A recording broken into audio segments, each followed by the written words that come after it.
First Fourier transform of ఈ formula చెప్తాను, general formula. Fourier transform of f of x equal to దాన్ని notation రాస్తాం మనం, F bar of P అని రాస్తాం.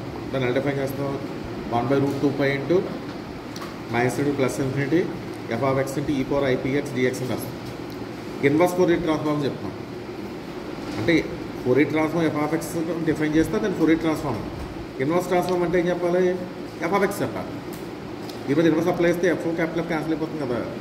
అప్పుడు ఎఫ్ ఆఫ్ ఎక్స్ ఈక్వల్ ఎలా రాయాలంటే 1/√2π ఇంటూ -2 ప్లస్ ఇన్ఫినిటీ ఈ ఫోరియర్ ట్రాన్స్ఫార్మ్ కంటే వచ్చిన వాల్యూ ఇంటూ ఫోరియర్ ట్రాన్స్ఫార్మ్లో అయితే ఈ పవర్ ఐపీఎక్స్ రాస్తాం, ఇన్వర్స్లో అయితే ఈ పవర్ -ఐపీఎక్స్ డిఎక్స్ రాయాలి. ఫార్మ్ గుర్తుపెట్టుకోం. నెక్స్ట్ ఇదే first application.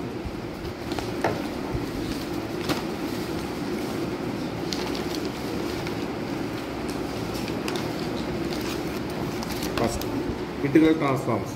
Integral transform first application. Show that the integral equation solve the integral equation at -0 to infinity f of x into cos lambda x dx is equal to e power minus lambda. ఈ equation solve చేయాలి. మనం గుర్తుపెట్టుకోవాలి concept. 0 to ఇక్కడ ఏమిచ్చాడు? 0 to infinity ఇచ్చాడు. 0 to infinity ఇచ్చినప్పుడు మన Fourier transform multiple ఉండాలి, √2π ఉండాలి. అదే -∞ ప్లస్ ఇన్ఫినిటీ అయితే 1/√π ఉండాలి. అది గుర్తుపెట్టుకోవాలి. First let 0 to infinity f of x into cos lambda x dx equal to f of lambda equal to e power minus lambda తీసుకోండి. చెప్పిన 0 to infinity ఉన్నప్పుడు లిమిట్ ఉండాలి, మల్టిపుల్ ఉండాలి, √2π ఉండాలి. కాబట్టి ఇక్కడ మొత్తం బోత్ సైడ్స్ √2π అయితే మనం ప్లేస్ వేస్తే √2π into 0 to infinity f of x into cos lambda x dx equal to √2π into f of lambda is equal to √2π into e power minus lambda వచ్చింది. అంటే ఫైనల్ కాన్స్టెంట్ దీన్ని ఏమంటాం నెంబర్ని? Fourier transform of f of X అంటాం, అంతే కదా. కాబట్టి Fourier transform of f of ఏం రాయాలి? ల్యాండా రాయాలి. ల్యాండా కదా ఉంది ఇక్కడ, ఎఫ్ ఆఫ్ ల్యాండా రాస్తాం. ఈజ్ ఈక్వల్ టు వాల్యూ ఎంత వచ్చింది? √2π ఇంటూ ఈ పవర్ మైనస్ ల్యాండా వచ్చింది. ఇప్పుడు ఇన్వర్స్ ఫార్ములా ఎంత చెప్తుంది అప్లై చేయండి. ఇన్వర్స్ ఫార్ములా ఏం చెప్తుంది మనకి? F of x equal to √2π into 0 to infinity Fourier transform of lambda into cos lambda x d lambda రాయాలి. ఇక్కడ మామూలుగా దీంట్లో ఏం రాస్తాం? ఇక్కడ మామూలు ట్రాన్స్ఫార్మర్లు అయితే కాస్ ల్యామ్ ఇక్కడ ఏం రాస్తాం? ఎఫ్ ఆఫ్ పీ కాబట్టి ఎఫ్ బార్ ఆఫ్ పీ కాబట్టి డిపి రాస్తారు. ఇక్కడ ల్యాండా ఉంది కాబట్టి ఏం రాయాలి? ఎఫ్ ఆఫ్ ల్యాండా కాబట్టి డి ల్యాండా రాయాలి. కాస్ ల్యాండా ఎక్స్ డి ల్యాండా రాస్తాం. దాంట్లో మనకి ఆల్రెడీ మనకి ఫోరియర్ ట్రాన్స్ఫర్మేషన్ ఆఫ్ ల్యాండా వచ్చింది. ఆ వాల్యూ ఎంత మనకి? Fourier transform of f of lambda equal to √2π into e power minus lambda. అది దీంట్లో సబ్స్టిట్యూషన్ చేసేయండి. √2π ఇంటూ √2π ఇంటూ 2π అయింది. 0 to infinity e power minus lambda into cos lambda x dx వచ్చింది. మనకు ఇప్పుడు దీనికి ఇంటిగ్రల్ బై పార్ట్స్ చేయాలి. అంటే మన ఫార్ములా ఉంది కదా, ఆ ఫార్ములాలో ఇక్కడ ఈ పవర్ మైనస్ ల్యాండాలో ల్యాండా మల్టిపుల్ ఎంత? -1. But A value -1, B value ఇక్కడ x. ఇక్కడ ల్యాండాది ఇంటిగ్రేషన్ చేస్తున్నాడు, x కాన్స్టెంట్. ఇప్పుడు ఆ ఫార్ములా రాయండి. e power minus ax by a square plus b square plus a sin cos x plus b sin x అని రాస్తాం. ఆ ఫార్ములా రాస్తాం. ఫార్ములా లిమిట్ ల్యాండా ఈజ్ ఈక్వల్ 0, ల్యాండా ఈజ్ ఈక్వల్ 1 అని. ఫస్ట్ అప్పర్ లిమిట్ సబ్స్టిట్యూషన్ చేస్తాను అనుకోండి, ల్యాండా ప్లేస్లో 1 సబ్స్టిట్యూషన్ చేస్తాను అనుకోండి. ల్యాండా ఈజ్ ఈక్వల్ 0 to ల్యాండా ఈజ్ ఈక్వల్ ఇన్ఫినిటీ. ఈ పవర్ -∞ 0 అవుతుంది కదా.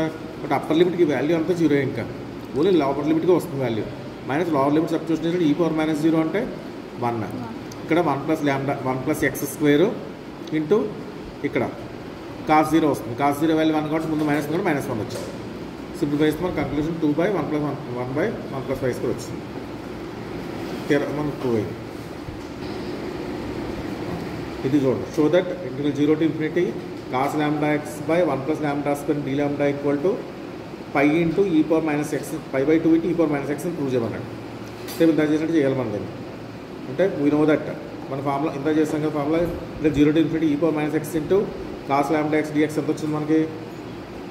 ఎంత వచ్చిన వాల్యూ 1/1 + x² అన్నాం. అంటే ఇక్కడ 1/1 + λ². ఇప్పుడు మనం దీన్ని ఫోరియర్ ట్రాన్స్ఫార్మ్ మార్చాలంటే లిమిట్ 0 to infinity ఎందుకంటే మల్టిపుల్ ఎంత ఉండాలి? √2π ఉండాలి. √2π అయితే బోత్ సైడ్ మల్టిప్లై చేయండి. మల్టిప్లై చేస్తే ఇది దేనికి ఈక్వల్? ఇది Fourier transform of e power -x equal అంతే కదా. ఎఫ్ ఆఫ్ ఎక్స్ ప్లేస్లో ఎంత ఉంది? ఇక్కడ F of x into cos lambda X ఉందంటే ఫోరియర్ కొసైన్ ట్రాన్స్ఫార్మ్. ఇది Fourier cosine transform of e power -x వచ్చింది. √2π ఇంటూ 1/1 + λ² వచ్చింది. మళ్ళీ ఇన్వర్షన్ అప్లై చేయండి. ఇన్వర్స్ అప్లై చేస్తే ఎలా రాయాలి? F of x is equal to root 2 by pi into 0 to infinity Fourier cosine transform of f of x cos lambda x d lambda రాయాలి. అంతేనా? Already మనకు Fourier cosine transform of f of x value వచ్చింది root 2 by pi into 1 plus lambda square. Substitution చేసాం. Substitution చేస్తే మనకి cos lambda x d lambda cos lambda X అంతేనా? Cos lambda X dx D lambda cos lambda x d ల్యాండా ల్యాండా పెట్టండి D ల్యాండా. ఇప్పుడు మనం మల్టిప్లై చేసినంత వస్తుంది ఇక్కడ cos lambda x into cos lambda x by 1 plus lambda square into d lambda equal to 5/2 into e⁻ -x వచ్చింది. అంతే.